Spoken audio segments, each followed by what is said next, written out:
Hello, everyone. I'm with Michael Redisch. Michael is a serial entrepreneur. He's a thought leader. He has expertise in talent management.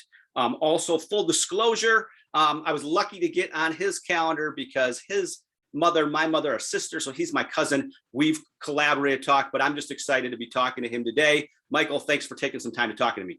Great to see you again, Matt. Great seeing you. Michael, can you share what you're working on?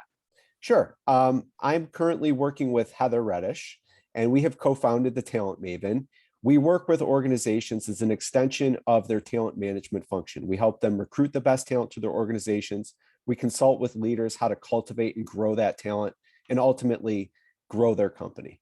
Great. One thing I always like to talk to thought leaders about corporate culture. I know you're a real culture leader. Any advice for companies when it comes to establishing a strong culture? Well, I think the pandemic has really highlighted this fact with it being a remote work environment and uncertainty as to when you're going to return to an office. And I think the best way to really work on a culture is proactively address it and not just let it be a default of circumstance.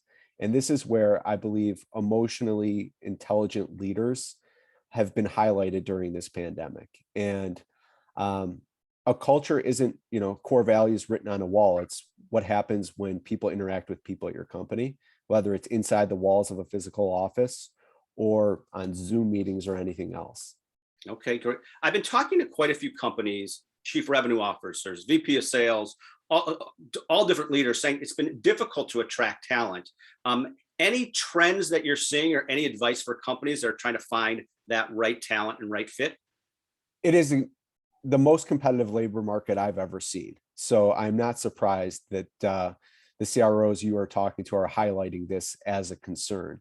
I think the best thing that you can do to get the best talent is attract them the right way. By that, I mean, don't just put up a job posting and hope that you're going to get a good candidate. I mean, you have to be very proactive about seeking out that talent and courting them to want to work for your company.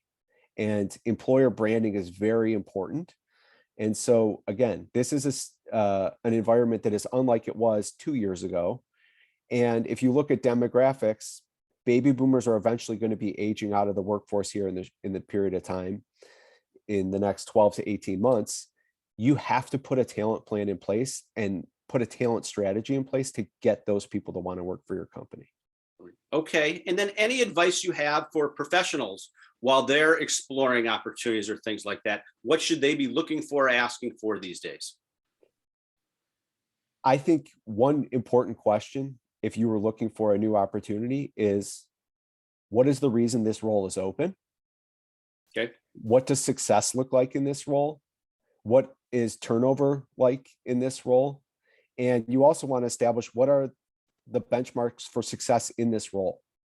You want to agree on all of those things up front. All right. And then any advice? I mean, I know you've started, co-founded different companies. I know you've been CEO with companies, chief strategy officers and I see a lot of startups happening. Any advice you have for startups in particular in this day and age? Absolutely. I think the best thing you can do as a startup founder is surround yourself with people that are stronger than you. Okay. And having the humility to recognize that that is a good thing for there to be smarter people in a room that have demonstrated success around you. It gives you a serious opportunity for traction out of the gates. Okay. And then any also thoughts, trends, advice when it comes to working remote as well as kind of that work-life balance? I think the lines between work-life balance have been blurred, and sort of like the Amazon effect of e-commerce was something that was inevitable and it got exacerbated by the pandemic. I think work-life balance was the same way, principally because of this here device, which is just an iPhone, which is just with you at all times. And I think the best companies embrace the fact that they're going to give autonomy to their people. And if it's a results-oriented work environment, you trust your people to get it done, and you don't micromanage based on time. You hold accountable people based on results. And by giving your people that autonomy and trust and respect, fundamentally, people want to do good. Yep. And I think progressive companies understand that. And the need to micromanage needs to be something that is an old school concept, not a modern concept moving forward. That makes sense. Well, listen, I just wanted to take a few minutes. I appreciate you taking a few minutes. I wanted to wish you and Heather the best with Talent Maven, and we'll be talking soon. Thank you, Matt. Thank you. Bye-bye.